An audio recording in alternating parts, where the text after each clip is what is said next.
Just go and see the world and just show them what it really means to live life golden. Yeah, we're golden, baby girl, we're golden. They're about to see it shine, 'cause we're golden.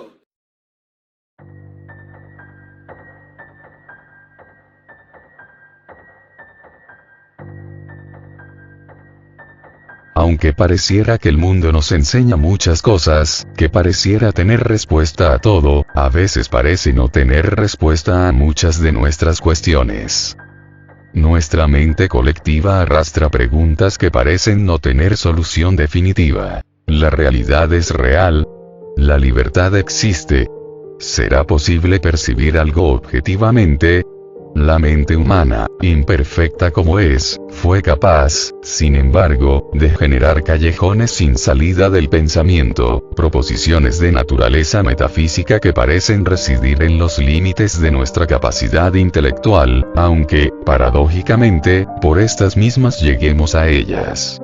Enseguida te presento 8 de estas supuestas dudas que, tal vez, en el fondo no sean más que trampas de nuestra abstracción, la forma en que histórica, y quizás inevitablemente, construimos nuestra forma de pensar.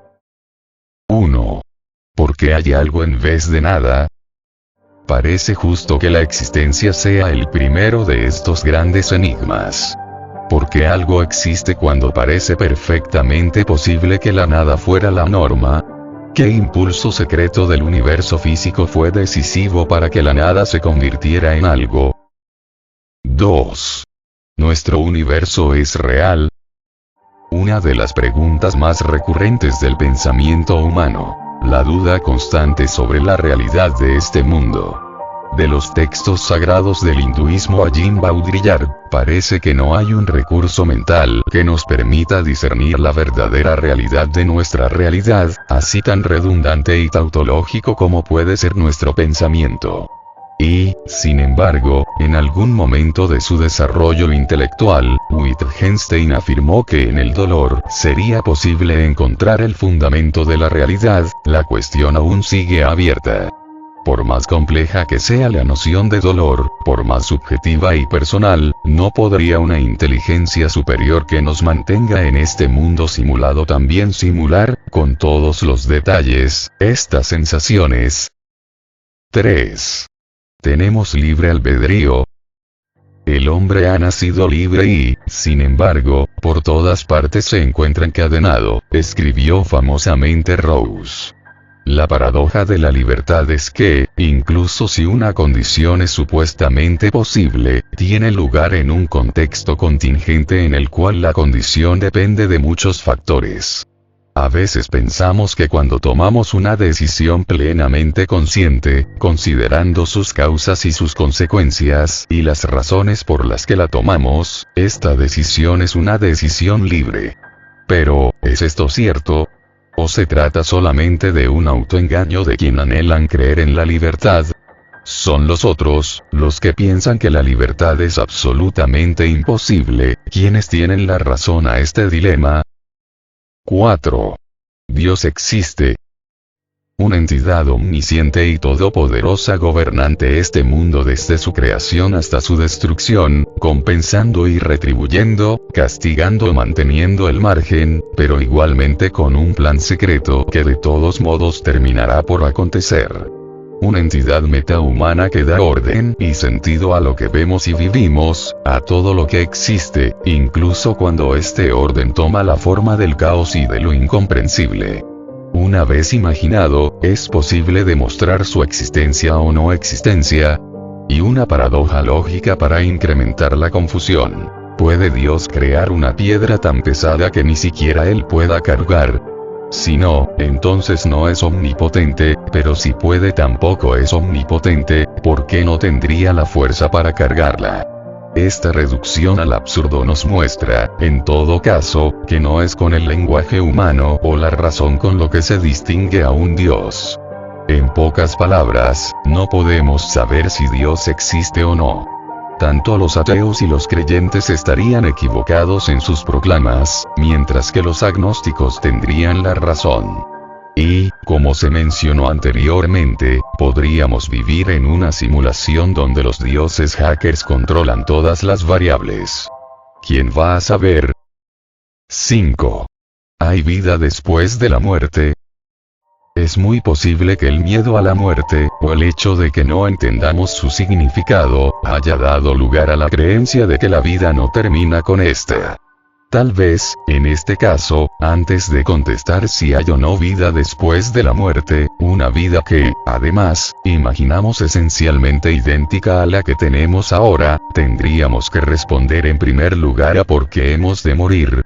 La ciencia moderna considera a la muerte como un agujero negro, un horizonte de sucesos del que nada se puede decir, ni ninguna información extraer, ya que, a saber, nadie volvió de este estado para contarlo.